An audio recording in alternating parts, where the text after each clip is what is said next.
Corporate finance practice problem using OneNote.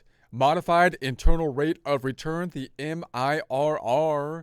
Get ready, it's time to take your chance with corporate finance. Here we are in OneNote. If you have access to OneNote and would like to follow along, you're not required to, but if would like to, icon left-hand side, we're in the practice problems down in the 1231 modified internal rate of return, the MIRR tab.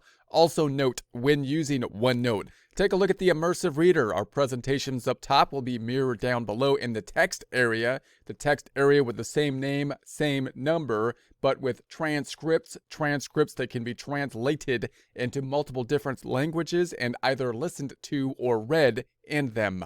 Closing the icon up, information up top, we're going to go through the calculations on down below. We have a similar starting point where we're thinking about a situation where we put down that initial investment. It could be to buy equipment, it could be for a project, it could be to buy inventory, but we expect a return on it in multiple years into the future for the inflows, as we could see down here for years 1 through 3, being $50,000 in year 1, $34,000 year 2, $39,000 in year 3.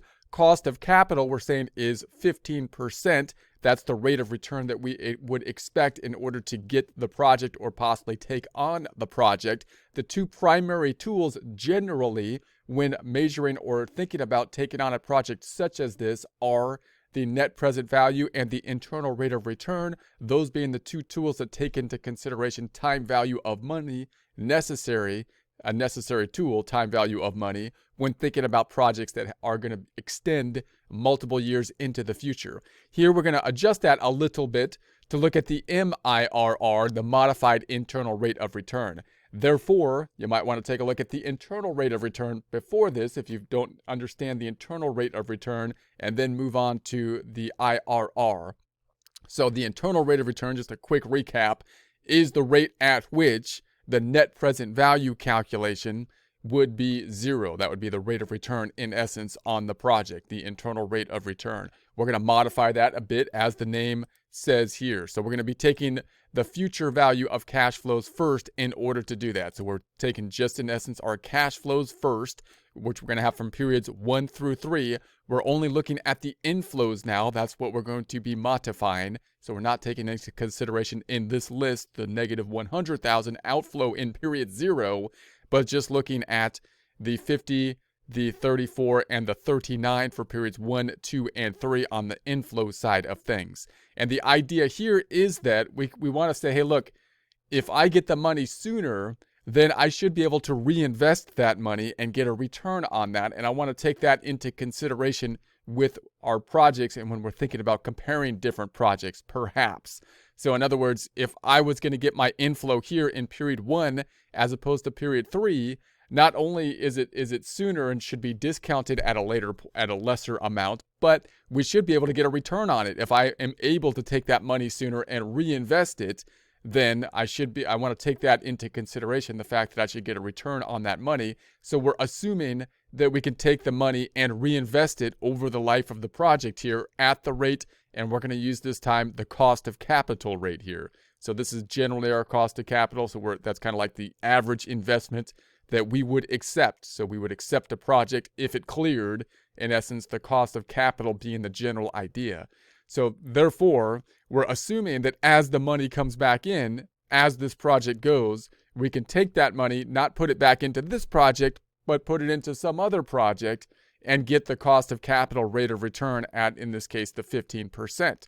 So that means that we want to try to future value what return we would get over the 3-year period, taking into consideration that we can reinvest the money as we go. That's the first step here. So we're going to take that $50,000 and say we can reinvest it over the rest of the project's life, which is 2 more years, for another 2 years and get that 15% return. What would the future value be if we did that? So we do our future value calculation. Remember that you can look at the prior presentation to think about multiple different ways you can do a future value of one calculation. We're just going to use an Excel type method here, which would be nice in practice. Even in a test question, that would be kind of mean if you had a long project, which they make you use even tables or math, although they might if it was only 3 years out. So, but we're going to use Excel. We're going to say the future value of the rate, which we're going to make an absolute reference for the purposes of Excel. So, and that's going to be the 15%, absolute reference being the dollar signs before the B and 3, comma, number of periods. This is a little bit more tricky for the future value. Conceptually, it makes sense because there's 2 more years here, so it would be 2. But we're going to calculate it for Excel as the last year, which in this case is 3, absolute reference, so that we can copy it down and not move that cell being 3 as we move it down. And then we're going to subtract out this cell, 1, the year we're on, 3 minus 1 being 2, and that allows us to be able to move the cell down.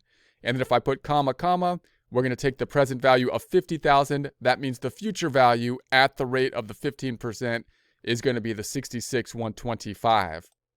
Period 2, we have the 34,000, which again, if we can put it back in place, we think we could put it in place and get a return on it for the next year, that 1 year after, at the 15%. Same calculation with this line item equals the future value of the rate, same cell, same rate, that rate 15%, comma, number of periods is going to be 1, because we have the 1 period remaining, which we will calculate as this cell, which is the 3 in it, minus, and that's an absolute reference, minus the cell we're on, the year we're on, 2, that leaves us with 1. That's how we get to that 1 here and allows us to copy the cell down, comma, comma, and the present value then is going to be the 34,000. So the future value, remember that we are moving out to the future here as opposed to bringing everything back to the present as we did with the present value calculation, net present value.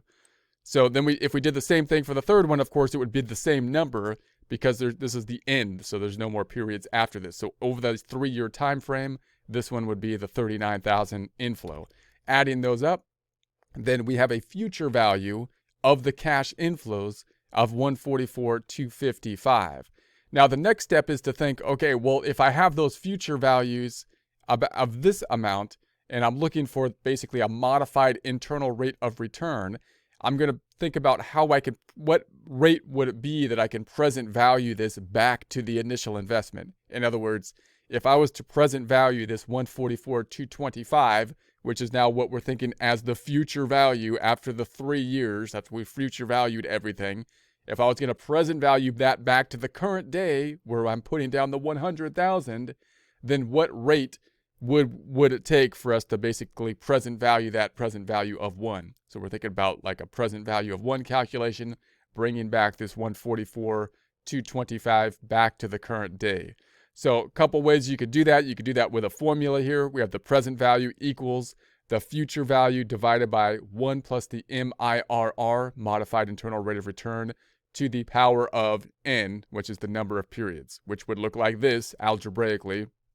Present value, that's the amount that we're going to put in now, right? That's this amount, equals the 144,225, which is the future value that we calculated up top, divided by 1 plus the MIRR, which is what we're trying to find. That's the unknown, to the power of the number of periods, which in this case is 3 years.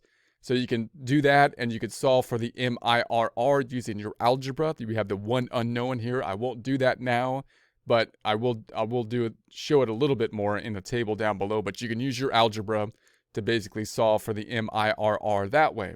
You can also use, if you were using Excel goal seek to kind of think about this problem, we might say, I'm going to put some rate, say, in this cell, and this is the answer, but I can imagine putting like 10% there just to start off with, and then use our present value calculation, right? Our present value formula calculation, where we could say I want the negative present value. This is just the present value of 1 calculation. And then I would pick up the rate. The rate would be the item in the cell, comma, the number of periods, which would be 3. So we'd pick up the 3 years, which I picked up, I believe, from up there.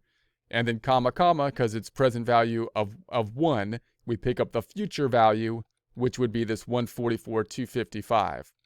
And then whatever answer we got, we can then change the rate cell to change it to be whatever it needs to be. So if I started off here at 10%, I could start moving the rate to 11% and so on until the present value got to what we need it to be, which is 100,000. We can use goal seek to then do that. We can ask goal seek, would you please set this cell to be whatever it needs to be to make this present value calculation using your function here to be 100,000. And that would then give us the modified internal rate of return of the 12.98. Now, I can also do that with our calculation down below. I'm not going to reformat this calculation to solve for the MIRR. I'm going to leave it basically as the present value type of calculation here in our table, and think about it in the same situation as a goal seek type of situation, sorting for it. Remember that when you think about, different type of functions within a formula, you probably don't want to think about valuing the formula or memorizing a whole new formula. You want to think, okay, I can plug this into my present value formula and then solve for the MIRR algebraically, or use some other method such as a goal seek type of method. So I'll just plug this into a present value kind of calculation down here in a table format. We got the future value in the outer column. That's the 144,225. That's the future value here, which I'll put in the outer column. Then I'm going to have the 1 plus the rate, which is going to be the MIRR in this case, to the power of 3. So we're going to have 1 plus the MIRR. This again would be kind of the unknown, which if we didn't know, we can plug in basically 10 or something right there to start with. And then that would give us the about 113. It should be, I should have added some decimals here, but it's rounded to 113 because it's 100% plus the 12.98. or the 1 plus 0.1298. And then we're going to take that 113 about to the power of 3. And that'll give us then our 144% about again. And then if we take the 144% and we take the 144,225 divided by the 0.144 about, we get about, let's do that one more time. We take the 144,225 divided by the 1.44 about, and then it's rounded here. So again, I should have probably added some more decimals, but we get the 100,000 about if we remove the rounding there. And then you could basically then see this formula and do the goal seek kind of format once again, changing the MIRR until you get to the end result to be the 100,000. So this conceptually kind of leads into what you would basically do with regards to Excel whenever you're using that goal seek kind of format, which is a really useful tool because it allows you then to use a function like this in Excel kind of algebraically, in that if you have any of these parts of the function as the unknown, you can solve for that unknown using the goal seek, or of course you can look for another kind of function that will do the same thing, that will basically solve for that unknown as well. And you can think about it conceptually as the same way as you might say an algebraic problem. You put it into just a normal kind of worksheet like this, and then solve for basically that unknown component, which you could do basically manually or with a goal seek, which is kind of working around the actual thing that you would like to do if you were doing this algebraically, which you would just basically plug this into the formula and then solve for the unknown, the MIRR in this case, the rate in this case. So instead of solving for the MIRR, you could basically work the calculation as if you knew MIRR, and then just keep working the calculation until you get to the end result, the present value of the 100,000 that you know. That's how basically the goal seek function will work.